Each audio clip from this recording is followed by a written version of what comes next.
Just sitting here watching The Bishop's Wife, one of my favorite holiday movies. I just love Cary Grant.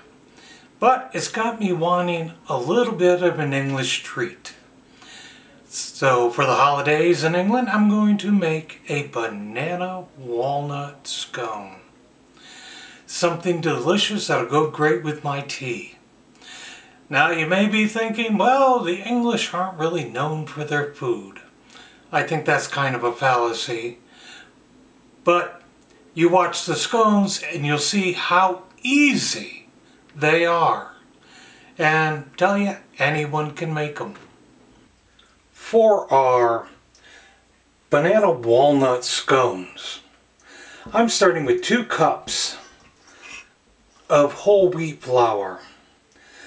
I kind of like the whole wheat flour if I can use it, because it really helps with the diabetes and everything. It's a little bit slower to get into your system. And this Montana wheat golden whole wheat flour is just delicious. And it won't affect the color or the texture or anything. So we start with that. Just a pinch of salt. A half teaspoon of nutmeg. A half teaspoon of cinnamon. 2 tablespoons of baking powder. A half cup of Truvia sugar substitute brown sugar. And 3/4 of a cup of walnuts. I'm putting them in now with the dry ingredients.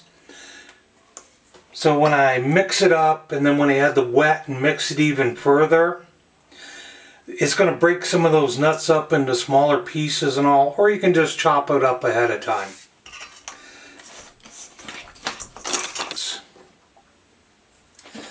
1 egg.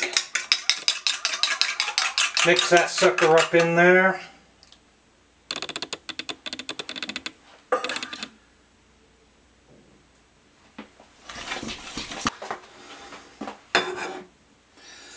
And 2 medium bananas, ripe. Perfect thing to do with those brown bananas you've got sitting on the counter. Now these are scones, so we are not making a batter. This is not going to be a liquid pourable thing, but more like a biscuit or a scone.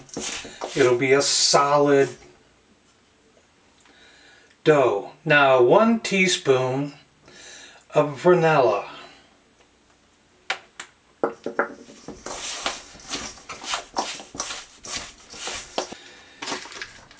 Grate in 1 stick of frozen butter.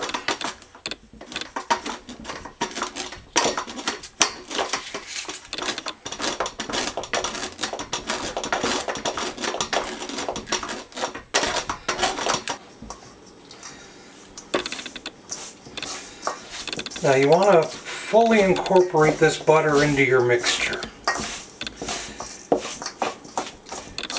Get as much of the butter covered in your dry goods as possible.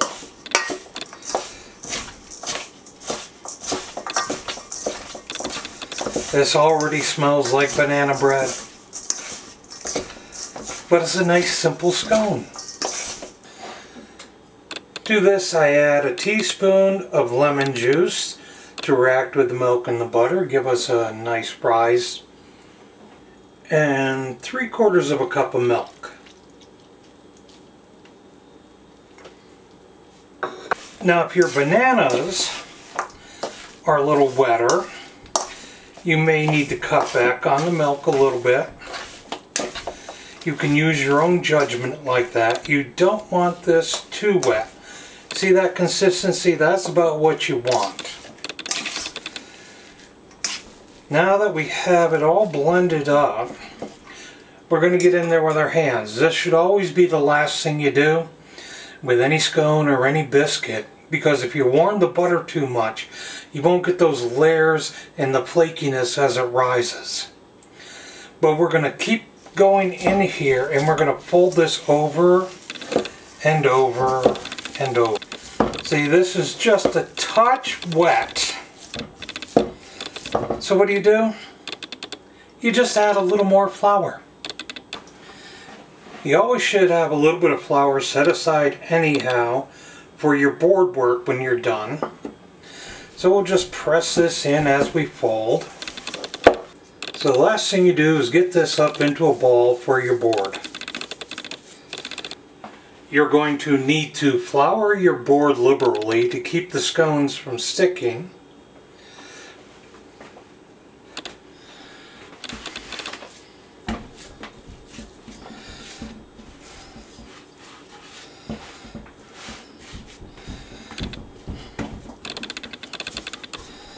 Turn it over a couple of times. You want this to be as round as you can.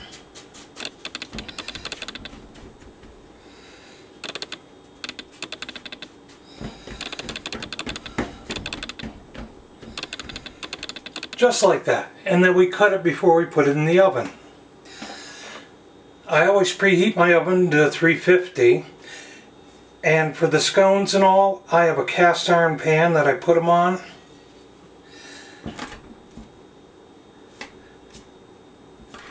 And I put that cast iron pan into the oven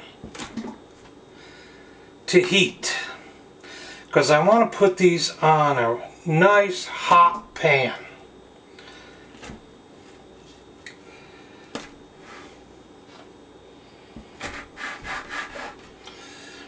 They're going to go into the oven for 15 to 18 minutes. Just watch them. When they get the brown color that you like, pull them out. Now after a short 20 minutes, we have these beautiful banana walnut scones.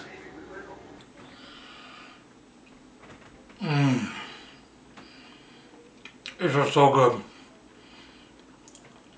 They're going to go great with my tea. And I'm going to get back to the movie. So you try them. They're so easy to make and sugar-free. Thanks, subscribe and like.